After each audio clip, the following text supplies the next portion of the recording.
عقل مندی ہزار نعمت ہے، اس نعمت سے فائدہ اٹھا لیں، اور عقل مندی کسی شخص سے چھینی نہیں جا سکتی۔ یہ خدا داد صلاحیت ہے، اور یہ صلاحیت کسی ایک میں نہیں ہوتی، ہر ایک میں پائی جاتی ہے۔ سنوارنا، بنانا، بگاڑنا، یہ ہر کسی کے ہاتھ کا کھیل ہے۔ السلام علیکم۔ آپ مجھ کو ہر روز دیکھ رہے ہیں، ڈاکٹر جلیل اسلم آفیشل، اور میں ہر روز کبھی کبھی کسی دکھتی رگ پر بھی ہاتھ رکھ دیتا ہوں، شاید دل کی دھڑکنیں تیز ہو جائیں۔ ایک مرتبہ کسی سلطنت کا وزیر ایک بڑی مشکل میں پھنس گیا۔ جب اس کی مشکل کسی طور حل نہ ہوئی اور اس کو بادشاہ کے سامنے کیے گئے اپنے دعوے کے لیے مؤثر دلیل نہ مل سکی تو وزیر کی جان پہ بن گئی۔ اس وزیر کو کسی نے بتایا کہ وہ بہت صاحب حکمت درویش ہے، تو اس کے پاس جاؤ۔ کسی درویش کا بتایا، تیری مشکل آسان کر دے گا۔ وزیر اس فقیر کے پاس پہنچا اور اس کو مخاطب کیا، لیکن فقیر بات ہی نہیں سن رہا تھا۔ آخر طویل منت سماجت کے بعد فقیر نے سر اٹھایا۔ کیا کہنا ہے؟ وزیر نے ہاتھ جوڑے اور بتانا شروع کیا۔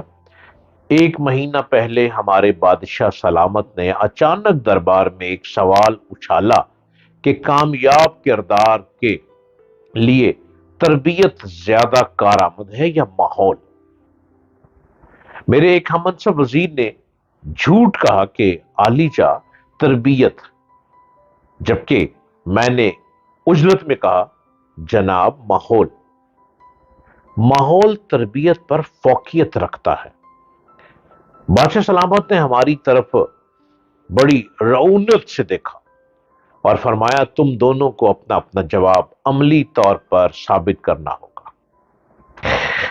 جو ثابت نہ کر سکا اس کا سر قلم کر دیا جائے گا، اور اس کے لیے ہمیں 1 ماہ کی مہلت دی گئی۔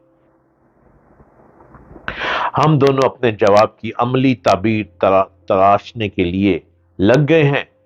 میں سوچ کے پاگل ہونے کے قریب تھا، مگر کچھ سمجھ میں نہیں آیا کہ 24 دن بعد اچانک میرے ہم منصب وزیر نے میری موت کے پروانے پر دستخط کرتے ہوئے دربار میں اپنے جواب کو عملی طور پر ثابت کرنے کی اجازت چاہی۔ اجازت ملنے پر اس نے دربار میں کھڑے ہو کر تالی بجائی۔ تالی بجتے ہی ایک ایسا منظر سامنے آیا کہ بادشاہ سمیت تمام اہل دربار کی سانسیں سینے میں اٹک گئی۔ دربار کے ایک دروازے سے 10 بلیاں منہ میں پلیٹیں لیے جن میں جلتی ہوئی موم بتی تھی، ایک قطار میں خراما چلتی دربار کے دوسرے دروازے سے نکل گئی۔ نہ پلیٹیں گری اور نہ موم بتیاں بچھی، وہ موم بتیاں بھی نہیں بجھی۔ دربار تعریف و توصیف کے نعروں سے گونج اٹھا۔ میرے ہم منصب نے بادشاہ کی طرف دیکھا اور بولا حضور، یہ سب تربیت ہی ہے کہ جس نے جانور تک کو اس درجہ نظم و ضبط کا عادی بنا دیا۔ بادشاہ نے میری جانب دیکھا۔ مجھے اپنی موت سامنے نظر آ رہی تھی۔ میں دربار سے نکل آیا۔ تبھی ایک شخص نے آپ کا نام لیا کہ میرے مسئلے کا حل آپ کے پاس ہی ہو سکتا ہے۔ میں 2 دن کی مسافت کے بعد یہاں پہنچا ہوں۔ دی گئی مدت میں سے 4 دن باقی ہیں۔ اب میرا فیصلہ آپ کے ہاتھ میں ہے۔ فقیر نے سر جھکایا اور آہستہ سے بولا، واپس جاؤ اور بادشاہ سے کہو کہ 30ویں دن تم بھرے دربار میں ماحول کی افادیت ثابت کرو گے، مگر میں تو یہ کبھی نہ کر سکوں گا۔ وزیر نے لاچاری سے، بڑی مظلومیت سے کہا۔ فقیر نے سر جھکائے ہوئے کہا، آخری دن میں خود دربار آؤں گا۔ وزیر مایوسی اور پریشانی کی حالت میں واپس دربار چلا گیا۔ مقررہ مدت کا آخری دن تھا، دربار کھچا کھچا بھرا ہوا تھا، وزیر کا دل زور زور سے دھڑک رہا تھا، سب کی نظریں بار بار دروازے کی طرف اٹھتی تھیں کہ اچانک ایک مفلوک الحال سا شخص اپنا مختصر سامان کا تھیلا اٹھائے دربار میں داخل ہوا۔ بادشاہ کی طرف دیکھا اور بولا، وقت کم ہے، میں نے واپس جانا ہے۔ اس وزیر سے کہو تربیت کی افادیت کا ثبوت دوبارہ پیش کرے۔ تھوڑی دیر بعد ہی دوسرے وزیر نے تالی بجائی اور دوبارہ وہی منظر پلٹا۔ دربار کے دروازے سے 10 بلیاں اسی کیفیت میں چلتی ہوئی سامنے والے دروازے کی طرف بڑھنے لگی۔ سارا مجمع سانس روک کے یہ منظر دیکھ رہا تھا۔ وزیر نے امید بھری نگاہوں سے فقیر کی طرف دیکھا۔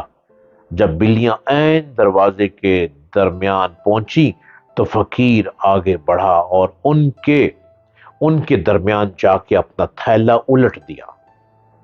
تھیلے میں سے موٹے تازے چوہے نکلے اور دربار میں ادھر ادھر بھاگنے لگے۔ بلیوں کی نظر جیسے ہی چوہوں پر پڑی، انہوں نے منہ کھول دیے۔ پلیٹیں اور موم بتیاں دربار میں بکھر گئیں، ہر طرف بھگدڑ مچ گئی۔ بلیاں چوہوں کے پیچھے لوگوں کی جھولیوں میں گھسنے لگی، لوگ کرسیوں پر اچھلنے لگے، دربار کا سارا نظام درہم برہم ہو گیا۔ فقیر نے بادشاہ کی طرف دیکھا، بولا، آپ کسی جنس کی جیسی ہی اچھی تربیت کر لیں، اگر اس کے ساتھ اسے اچھا ماحول فراہم نہیں کریں گے تو تربیت کہیں نہ کہیں اپنا اثر کھو دے گی۔ کامیاب کردار کے لیے تربیت کے ساتھ ساتھ بہتر ماحول بے حد ضروری ہے۔ اس سے پہلے کہ بادشاہ اسے روکتا، فقیر دربار کے دروازے سے نکل گیا تھا۔ ہمارے ہاں تربیت کی ساری ذمہ داری استاد پر ڈال دی جاتی ہے۔ گھروں کا کیا ماحول ہے، اس طرف کوئی توجہ نہیں دی جاتی، اور اس پہ غور کیجئے کہ ماحول کیا ہے۔ سب سے پہلے تربیت استاد سے نہیں چلتی، تربیت گھر کے ماحول سے چلتی ہے۔ جو گھر کا ماحول دیں گے، آگے چل کر وہی ماحول اینڈ تک چلتا رہے۔